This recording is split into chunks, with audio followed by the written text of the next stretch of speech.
Bonjour tout le monde! Je suis encore de retour pour vous présenter un livre cette semaine!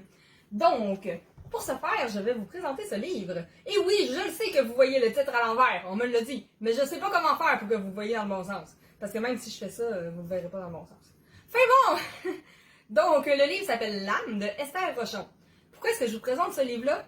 Parce que c'est le livre qui a fait en sorte que j'ai tout commencé dans la littérature. J'aimais déjà les livres avant ce livre-là, mais ça a tout déclenché. C'est un petit bijou.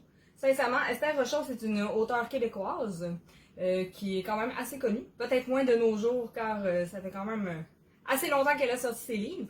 C'est de la science-fiction. C'est le premier tome des Chroniques infernales.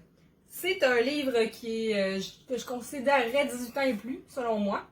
Et qui, malheureusement, moi, je l'ai lu à 12 ans.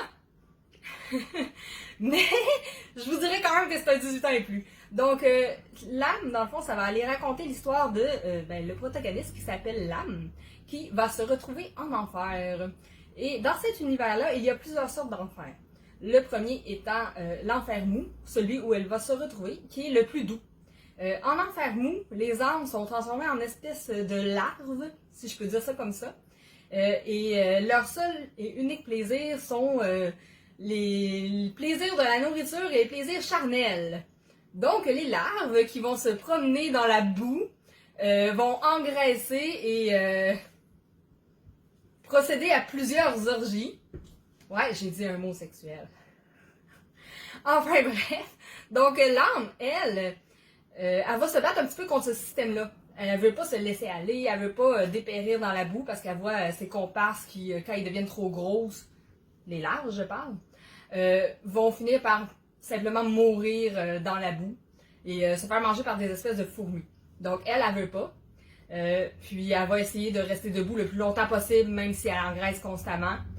Puis un jour, un chevalier servant va venir à son secours et la sortir des enfers mous. À partir de là, une ribambelle d'aventures vont lui arriver. C'est quand même assez noir, quoi qu'il va avoir quand même des bons moments, mais l'âme, dans le fond, va évoluer beaucoup dans cet univers-là. Je vous présenterai éventuellement dans d'autres capsules les suites, mais je veux pas vous donner des spoilers parce que c'est vraiment excellent. Puis je le conseille totalement. Fait que c'était presque sérieux comme chronique. Bonne semaine!